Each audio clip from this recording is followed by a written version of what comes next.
Hey, FanboyNation. This is your pal Daffy Duck, and you're watching. You're watching. We're watching. You're watching Fanboy. Fanboy. Fanboy. Fanboy. Fanboy. A fanboy, etc. FanboyNation. Dot, I assume Tom.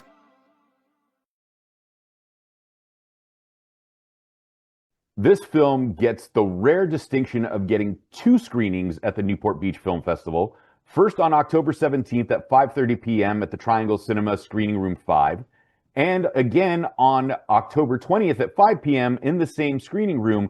We are talking about Theater is Dead. Katherine Dudas, how are you today? I'm doing so good. I'm so excited to be talking about this. And we're so excited for Newport. Oh my gosh. Newport is always a great time. I think this is year 13 for me for covering them. My friend actually did the original logo, 26 years ago. So that's crazy. Yeah. Oh my gosh. It's a fun time. So I started covering live theater about a year and a half ago.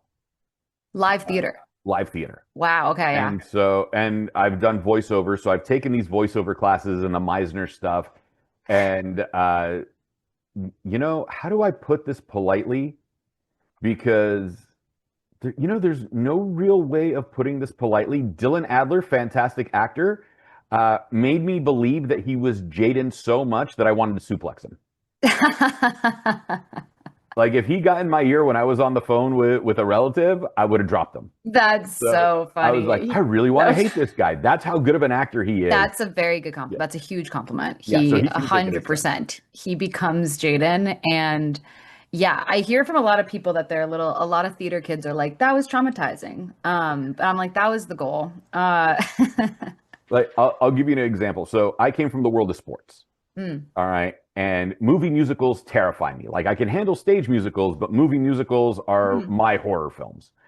And so I went on this voiceover cruise, and I'm the only one that came from a sports background where everybody else came from a musical theater background. Oh. And somebody at the dinner table says one line and they all broke out into song. Yes. And I just put my hands in my lap and I dropped my head. And somebody looks at me, you're like, this is not your scene. I was like, no, this is my hell. And so I related to it. And then eventually movies, were starting to taper off. And I was like, let's give live theater a shot. So live theater has been fun. And the theater kids have been interesting. But I did realize something about you theater kids. You are just as obnoxious as the jocks. It's just a more different so. level of I obnoxious. mean, yeah, 100%. It's also like it's a point of pride to be obnoxious. It's like the thing with jocks is like they're trying to be cool and maybe they're being obnoxious, but theater kids, it's like no, we're trying to be annoying. Right. I was in choir, so I understand that aspect. Yes. When this film is going to touch a nerve with so many people, either the theater kids that see themselves in it, or let's put it like this. This is your Breakfast Club. Okay. I love that. There's the angry goth kid that isn't the lead. There's the noob that steals everything from everybody. There's the failed actor that was supposed to make it. Like you have everybody covered in this film. And another thing that like cracked me up at the very beginning is that I have a completely different connection to Vashon Island than you do. Oh. So mine is a far more spiritual one because all merciful Savior Orthodox monastery is there, and I've met Abbot Trifon when I was in Seattle last, who's a fantastic monk. And since I belong to the Orthodox Church, of course, I have to talk to this abbot of our monastery. And here you are filming this theater horror comedy on the same island, so we are total worlds apart in the same spot. I love that. That's amazing. It's the most beautiful island ever. That's like, it's funny because it's like, it's such a spiritual place. Like I very much was talking to the trees, the whole time. So the whole filming and being like, please help trees. So that's kind of amazing. And yeah, that's crazy that you know Vashon. Some people know. It's always surprising who knows of that island, but and they have an incredible artistic community as well of amazing artists that were so excited to help us. It is a very unique spot. It is. And I do have to wonder, what made you want to write Theater is Dead? You're a writer, director of this, co-writer, co-director, I presume. Yeah. And so what made you want to go through a film like this that kind of exposes the behind the scenes of theater? Gosh, well, it's me and my fellow co-writers. So we made this film called Juniper originally that all together. So this is our second feature together. And when we were trying to figure out what our next feature should be, we were just kind of brainstorming ideas. And Decker Sadowski, who plays Willow, had this crazy story about an experience she had in a play, and we at the end of the story we were like, that's a horror movie. And we kind of realized we all had experiences like that, with like exploitative power dynamics. And I come from a theater background of like, I did like at least two plays a year from the age of 10 to 21, so I like know this world very much inside and out. And yeah, it was very, what was really funny for us, or something that I loved, was that from the outside, it looks like a cult. Like if you just walk in from the outside perspective, which Willow's like the audience coming in. It's like, you're like, this is a cult. Like this is one of our improv games that's in the movie is a real improv game. It's like a real thing called Bunny Bunny. And it's so weird. So it was really fun. I was really excited to go back into this world that means a lot to me, and like is the reason why I do what I do, is falling in love. And also like, as much as it's about like, it's a cautionary tale and it's all these demons and stuff like that, it's also, to me, the heart of this film is like an artist falling in love with art. And so I really hope that also comes across. It seems like it is, that we're really, there's a lot of reverence to this world, but at the same time, it's like, you have to poke fun at it. You have to make fun. Like there's so much to make fun of it. I come from also a comedy background, that it's like, it was just such a fun playground to play in. It was great. Watching it from an outsider that is starting to understand what's Mm, going on, it's a different experience, that's interesting. because it's like, okay, I get what's going on. I still don't belong to this world, Right. but I get it. Yes. uh, Yes. there's one moment early on, and to me, it's hilarious because a lot of people won't catch it, but Willow and Ben's relationship, which I don't know how you came up with that dynamic of the suction cup thing. That's all I'm going to say, because I was like, I don't know why this is in the movie, A lot but of drafts. yeah, I was like, okay. She makes the distinction when she's talking to her mom, Emma, at the theater, and then has to specify movie theater. Like, Mm-hmm. has to make that distinction between film and the stage. And Mm-hmm. how important is that to make that distinction? Wow, good catch. Yes, so that was really important, because what we were trying to do, and again, like we did like so many drafts of the script, was trying to explain to the audience that the reason why, and we kind of get that in the first scene, the reason why Willow hasn't even been introduced to this world is because her mom is weirdly like, no theater, no live theater. Like, and we find out later why that is, because there's some lore and baggage going on. So yeah, it was very much like a hint to the audience, what you grabbed, of like continuing the, like, even when she's talking to her mom, she's like, I'm not at the, because her mom doesn't know she went to that play in the beginning, and trying to she's doing this, and we really wanted to create that thing of like, she's doing this against her mom's wishes, and she literally is supposed to be doing this project, and like these are like not wise decisions. The smart girl is making not smart decisions. Right. And that also, it was also really important to be like, this is a smart girl, and you kind of see why even smart girls get tricked. Right.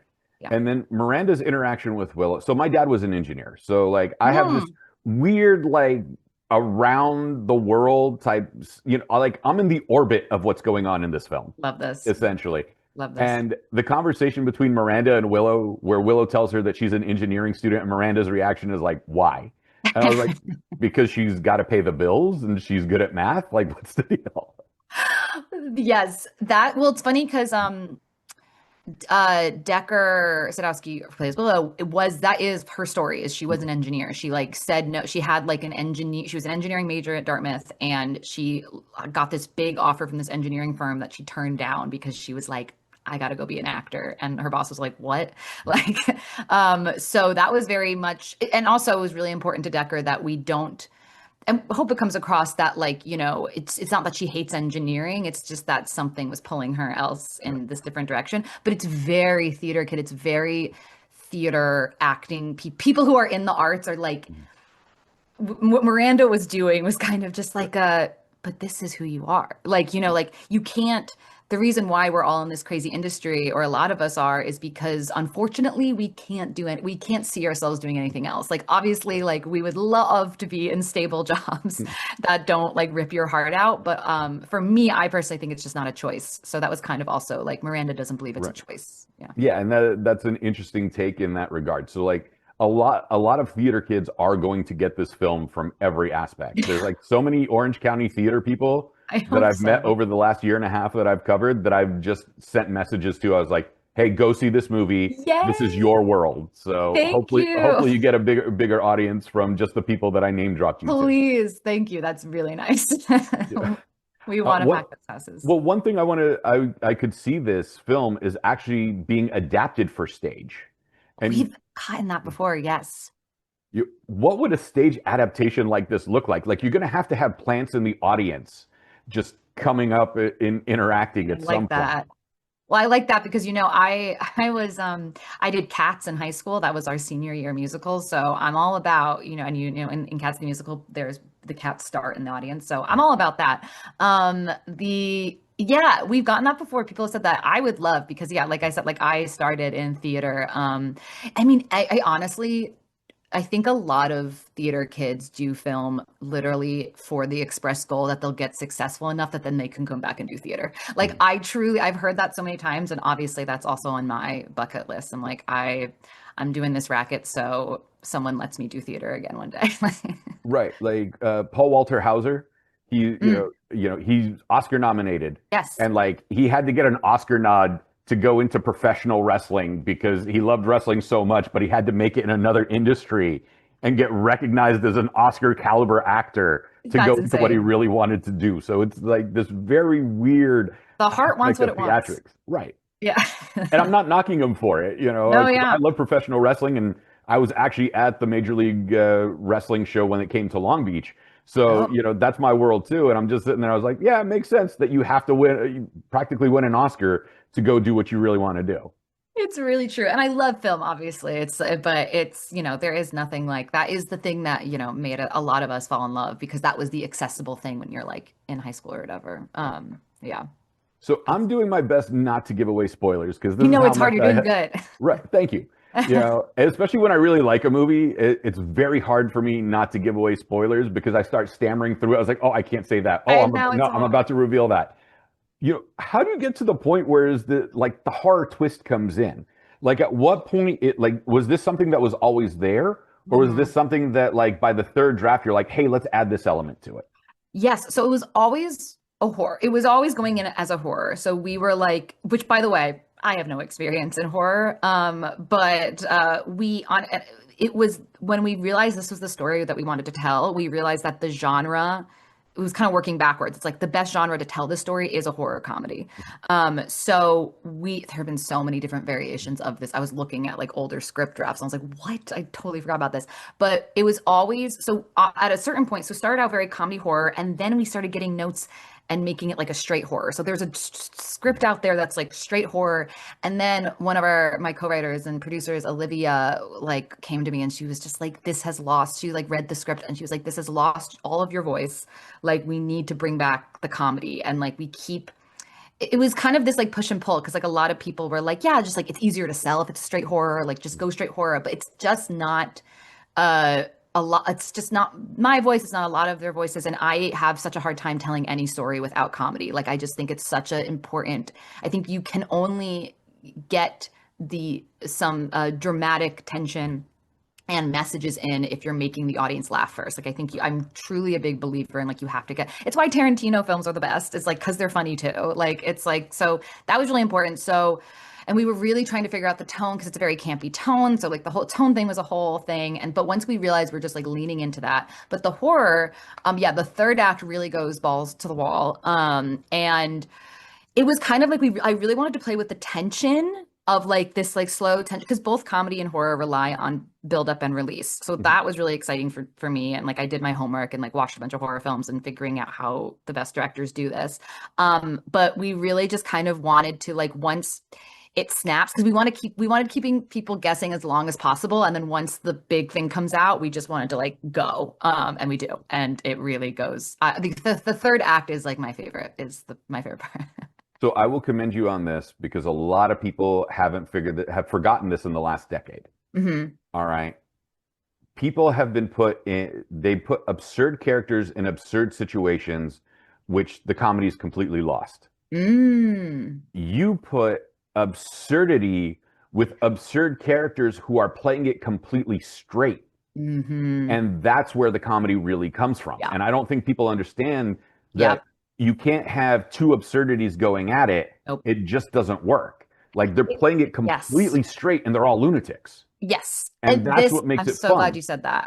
That makes me so happy because I did UCB comedy for a long time. And what's great about the Upright Citizens Brigade and what's great about that is they really teach you like the mechanics of comedy and that like so much of comedy comes from the grounded. Like you have to start, what's the base reality? Who's the unusual person and who's the straight man? So with Decker, who plays Willow, like every scene, it was trying to make sure it's like, who's the audience? Like sometimes Willow's the funny person, but sometimes she's the straight man and she has to ground it and like point out the unusual thing.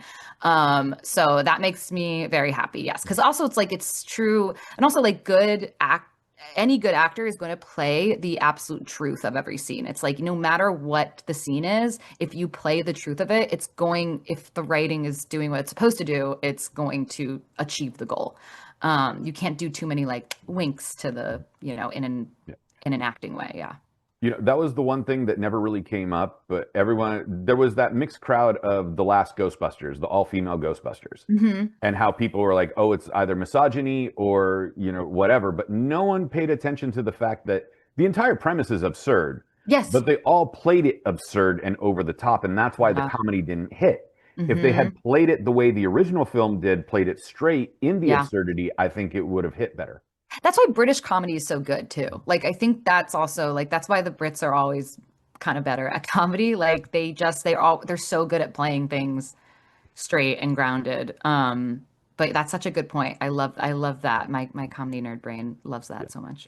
Well, no, you hit it. And that's like that makes me happy. I'm doing my best not to spoil the film because there's so many great one-liners and oh my like God, thank you. It's those blink and you miss it moments. Like if you're not paying attention, you're like, wait, what?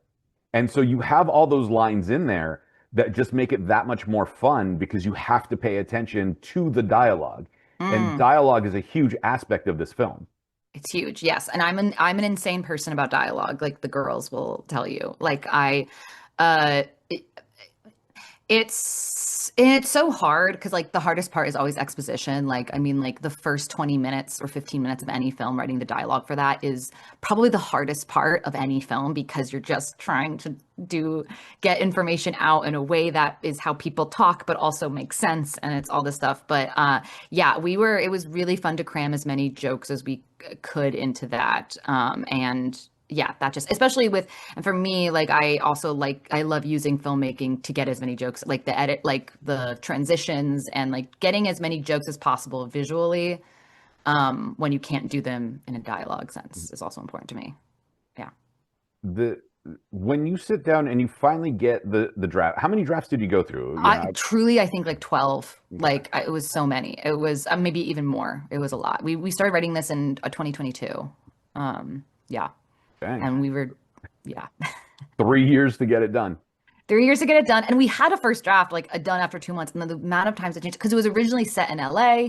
And then we were like, can't film in LA because it's too expensive. And then we set it in Oklahoma because we were maybe going to film there because of tax things. And then our producer, Zach Mann, who we brought on, who's from Vashon, was like, how about Vashon? And we were like, yes, so we rewrote it for Vashon Island. Like so many drafts. But it ended up being really, and also our line producer or a producer, Juan Moss, was really sweet in that, like, you can tweak it as long as you can. Like, so we were tweaking on set, like we filmed the first scene and Madison Lawler, co-writer and plays Taylor, she was next to me at the monitor and she was like, oh my God, we have to rewrite this other scene because I didn't know that this scene was going to play so intense. Like this is making me, so we're like, okay. So that night we like rewrote that scene and Shane West, lovely our lovely lead actor was a good sport in having to rememorize lines.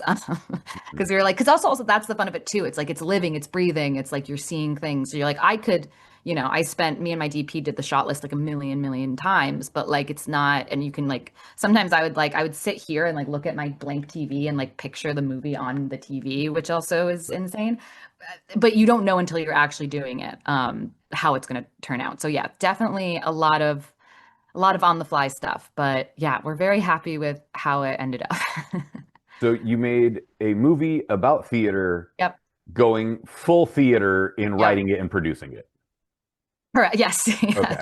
Yes. Yeah. We really were. It was an indie film through and through. And I was really, this was my first solo directorial thing that I've done with a full script with dialogue because, Juniper, all the dialogue was mostly improvised. So I really wanted to, it was a big challenge for me and I was so excited about it. And so I just really wanted to make sure we were, we went crazy. We also, me and my DP, we filmed every scene on our iPhones with like me playing every character and then cut it together on Premiere just to make sure everything cut together first. Like we didn't don't have money for like storyboarding. We're just like, it was truly, yeah, we really did a lot. Because also we filmed it in like 14 days and it was almost killed me. That's impressive. It's crazy. But that's the fun part about indie films is that you can get it done in 2 weeks. Yeah. And maybe like 2 days of pickups or 3 days of pickups. Yep. To get it all squared away. Yeah. Truly. Vashon Island is completely different than Newport Beach. Yes.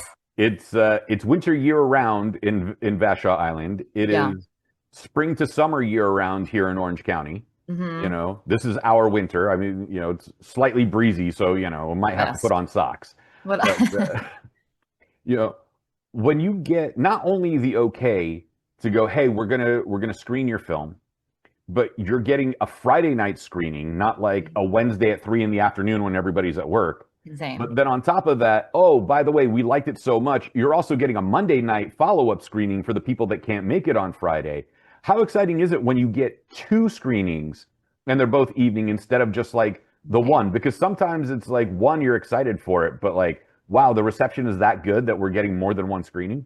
We truly, when we got the acceptance from Newport, we were so excited and so like honored, like just it. I don't know why in my head I was like, oh, like an OC film festival, like they're not gonna like this is too weird of a film. Like I don't know. In my head, I just was like, they're too like classy, probably. I don't know. Or like so the fact that like they liked it so much was truly really a dream. Like we were so excited and we've heard nothing but amazing things about this festival for like a long time.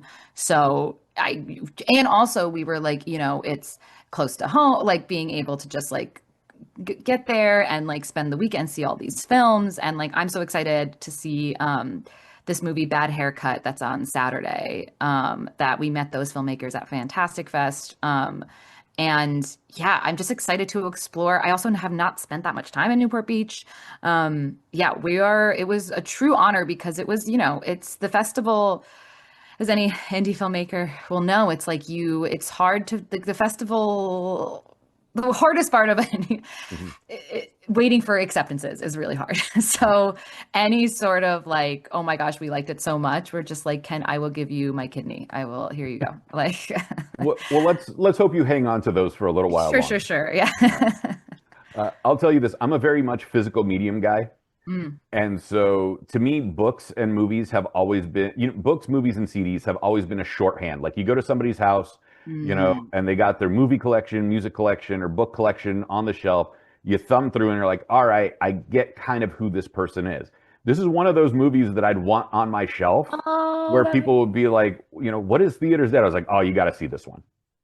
That is the biggest compliment ever, and also would make Shane West very happy because he has a huge DVD collection. He also is similar. He like watches everything on DVD. So I want the DVD so bad because also our poster by M. Steele is one of my favorite things ever. And yeah, so I also want to hold that DVD so badly. That is such a huge compliment.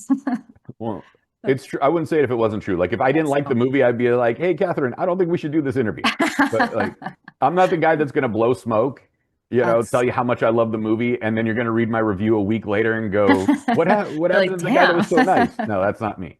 I know It was those me. guys, but I'm not that guy. Oh, that's so nice. We're so happy. It's really, it's vulnerable, It's like filmmaking is the most vulnerable thing you could do. And like when it's, and also we couldn't afford screenings. So like our first screening with a real audience was like at Fantastic Fest. And so we were like, well, like Right. we've lived with this for so long. And obviously we had friends give notes and stuff. So just to see the people get it. Cause also I know it's like, it's a weird film. It's like, it's a specific, my favorite kind of films are the films that have a really specific point of view and feel like something you've seen before but haven't seen before. But also that means that there are going to be people that get it and people that don't. Like you're not, so when people get it and it connects with them, it's like it's like heroin. It's so exciting. Well, no, you can quote me on that. This is the Theater Kids Breakfast Club. Yay! That Because that's what it really is. because that's one of my favorite movies. That makes me so happy. Right. Like every theater kid is going to get this film from start to finish. They're going to I point out who their friends are. They're going to figure out Yes. who they are, and they're like, "That's me. That one's me." No, Yes. yeah, We specifically had Taylor in the movie, who played by Madison Lawler, is like a goth right. vibe. We did that, so we were like, maybe people will dress up as her as Halloween at some point. Like we want that cult status. We want that people, we want that, 2016 BuzzFeed quiz. Who are you? So this begs the question then. You co-wrote the film. This is your first time, directing a film solo. Now, how do you Second pull? time directing a film solo, but yes. Thank you for the correction. Sorry. No, it's okay. How do you pull back and now allow yourself to be the audience member without being overly judgmental of, oh, we took 3 takes of this scene. I chose the second take, but I like the angle from the first take better. But the dialogue, the audio came out better in this take. That's why I use it. Like, how do you pull yourself out of that mindset and just let it be at this point? You really get it. Yeah, so I honestly, for me, there are a couple moments in the film where no one else would notice things where I'm going, oh, I wish we had more money. But mostly I am so happy because, and I say this, like, I'm so lucky that this is the second film I've made with this group of filmmakers, with Jacob Nichols, Olivia Blue, Decker Sadowski, Madison Lawler. And because we wrote it together and we produced it together, if it was like all mine, I would think I would be more critical. But because I love them and their work so much, which is why it's so fun to make things with other people, because I'm like, how could I hate this? Like, it's so much of, how could I be, I mean, I obviously would never hate it because it's my baby, but it's like, I see so much of them and I love them and their work. So that's kind of like the beauty of having this, like, because filmmaking is a team sport. It's not my auteur, like it's not only me and my story alone.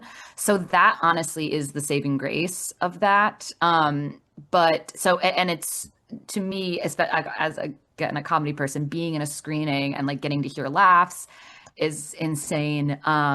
And yeah, I think I'm at this point where I can mostly enjoy it. There are a couple, there's always going to be a couple things where I'm like, yeah, we had no time for that scene, but things that obviously that I would only notice. But yeah, it's really, I just see it, and I see it as a product of like the people I love so much. And I also just love our cast is so incredible. It's so exciting to me. All of our cast came to Fantastic Fest, and a lot of them are coming to Newport, and getting to hear the laughs and of like Dylan Adler, like, like he was like sitting over there in the theater and just know it, like everyone laughing and all this stuff, and like knowing he's getting that, like, oh my gosh, everyone's laughing thing is also just like, yeah, it becomes bigger than you at a certain point, which is really nice. But again, yeah, there's a couple moments where I'm like, Yeah. And feel free to share the interview with him where I say I want to hate Yes. Dylan Adler so much for playing this character love because I even that. forget that he's the character. He's gonna love that. You kind of found your Sandler crew. Yes. Like how Yes. Adam Sandler has his core people that he works with. Yes. And like if Adam eats, everybody eats. It's kind of like you found that core thing, and I highly so recommend that you stick with that. So many people have said that and like been like, this is so unique. Even people like with festival programmers have like been like, oh, have reached out and like, oh, you guys did another film. That's crazy. Yeah, that's really it's funny. I always say that. I'm like, I didn't understand until making films why I now get why Sandler does that. I'm like, because it's like you just also want to know, you get these 2 weeks and like a lot of it, it's like you just want to know the personalities you have on the cast and crew. And we had the best cast and crew and it was amazing. But it's just so it's a team sport. I mean, it's why I did improv over stand up is I love a team. And just like relying on other people and people who care about the thing as much as you do, because again, it's like it's vulnerable for everyone. And yeah, we're very, very lucky. I love them so much. So then this also begs the question, since you've been a performer, Mhm. how do you not stick yourself in and make yourself the star of the film? My mom asks me that too. Uh, you know, it's so funny. For Juniper, did not occur to me for 1 second to put myself in that. And with Theater is Dead, it was similar. Like I think back, I'm like, why didn't occur to me? Because I have like one line. I have a cameo in Theater is Dead, which honestly was fun, but also I was like, I can't look at the monitor. Like it really, I love acting. I love performing. I like kind of, it's taken a back seat for the past 5 years now since I've gotten into like directing features and stuff.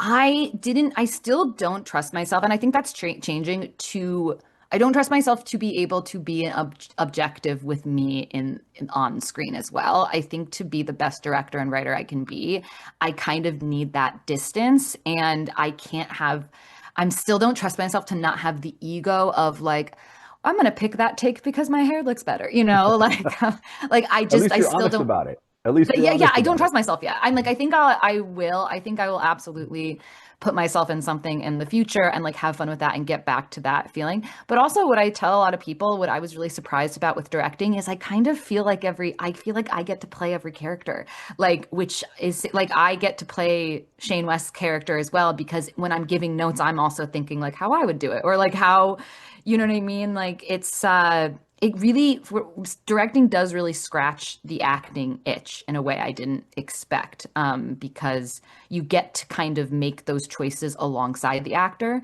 So yeah, which I was surprised about. Really was. I was like, oh, I wonder if I have had that thought. Like, I wonder if I'm gonna regret not putting myself in these movies, and not really. I really haven't. Uh, which is surprising to me. But I think I'll get back to it. But yeah, it's really, directing is like honestly, it's like being an actor on set when you're just the actor is so boring, because there's so much downtime. So like I realize like I'm really not happy on set unless I'm the director. But we're gonna get back to it at some point. My I think mom really wants me to, so for her I will. I think Danny Trejo is the one that says you get paid to wait and you act for free. So That's so true. Wait, yeah, that's so true. That's exactly right. Yeah, and I'm impatient. I'm like, I yeah. need to have control. Yeah. So how did you settle on the name Theater is Dead? God, it was so long ago when we were brainstorming this. Don't remember. What's nice about writing with other people is you totally forget whose ideas was who. But we just played around for a while with it, and someone pitched it, and we were like, yeah, that's it. It's because at first it was like, wait, can we call it that? Like at first there was this like is that too like winky or campy? And then as the script also progressed, we were like, no, it's actually the perfect name. Especially for an indie film, you want to be as grabby as possible, because we do not have studio backing. We don't have all the money in the world. We want to obviously sell this and get as the best distribution we can get. So I think just getting the grabbiest title as possible, and that's like fun and stuff. Though I will say, when I wear my little Theater is Dead hat that our producer made to my local coffee shop, the baristas really hate it. They're like, theater isn't dead, and I'm like, it's it's the movie. Right. I'm like, so people like, and like, to me, I love it so much, and also did make me nervous before our screening at Fantastic Fest. I was like, again, like I hope people know this is a love letter to theater, and we are not actually saying theater is dead. And like, you get it when you watch it, like the whole thing, but you got to grab people in whatever way you can, like make a bold statement. Yeah, no, and you did, and the film is a lot of fun, and I have to keep reiterating that to keep myself from spoiling anything, because I know there's a big Chekhov's God moment. Right. Yeah. And you're just sitting there like, I can't talk about this because we want people to see it on Friday and Monday.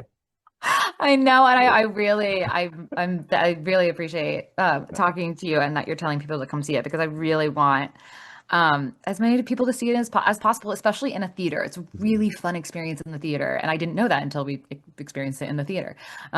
So yeah, it's there, and especially that the big moment that kind of happens in the third act Right. really got the response I wanted it to in the theater. So it's just fun, and it's also, in this day and age, it's just fun to experience things with other people. So I hope everyone can come out. So I'll give you this is just a personal anecdote and how I Yeah. started covering live theater. Yes, So please. the Michael Jackson show came to the Segerstrom Theater here. Whoa. And so I reached out to them and they saw my background in covering of film and television. And so they gave me two press review passes and I went and saw it. And I said, wow, theater doesn't get enough coverage, especially out here. And I checked out a couple of, and I knew we had like 3 theater houses. I only thought we had 3 in Orange County.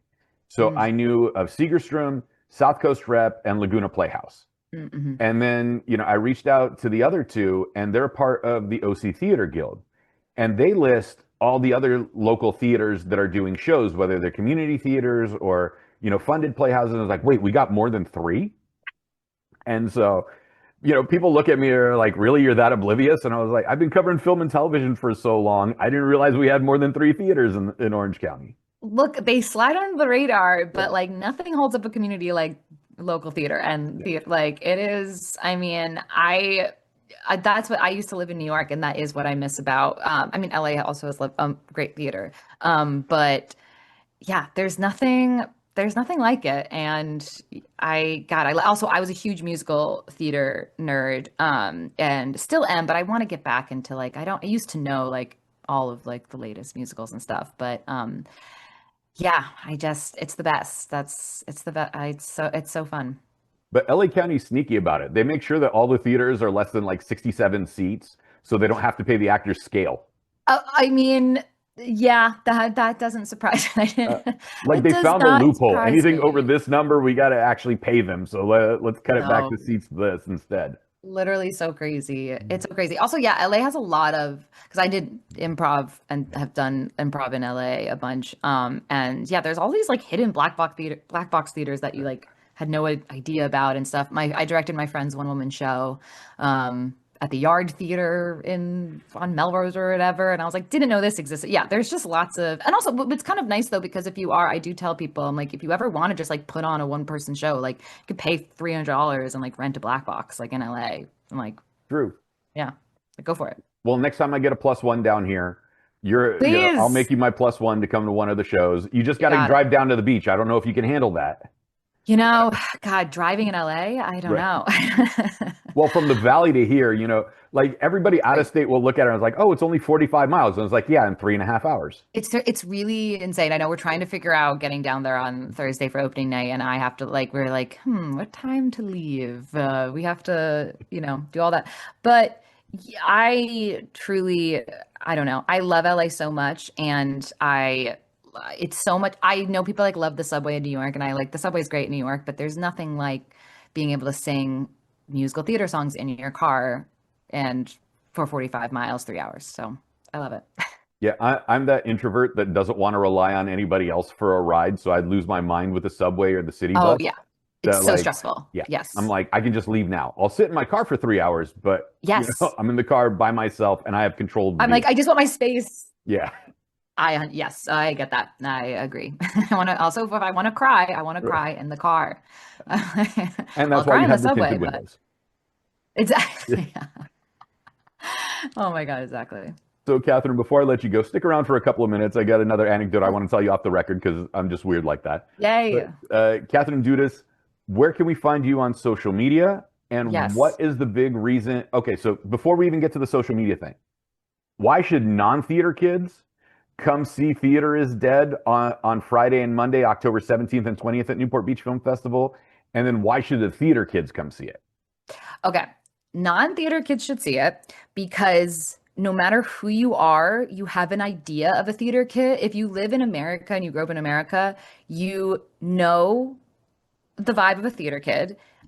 It will be familiar to you, and I think you'll also feel very seen from the outside perspective of how much we make fun of it in a way that I think you will be able to laugh along with. Also, it's just not a boring movie, and it's really fun, and it's a fun ride. So I do think anyone would like it, and theater kids should come see it because I hope that it will make you feel seen, and you can also laugh at the trauma that it may be caused. And we laugh at theater kids and with theater kids in the same breath, and so that's why I think it kind of can, hit everyone from all those angles. But it really is a love letter to theater and how much this world, that world means so much to me, and how it just has launched millions of film careers and theater. I don't know. So it definitely, you're gonna have fun. I truly just tell them, I'm not. I was like, it goes fast. I'm like, it's a fast 88 minutes. If you're not like, it goes fast, and it's fun. And bonus question. Yeah. Because there are the hypersensitive theater kids, like there are the hypersensitive athletes. So true. What are you going to tell the hypersensitive theater kid that sees themselves way too much in this and actually gets offended? Like, I don't like that because that's, like those people. Like, what do you want to tell them? I love them so much, and you make the world go round, and that, I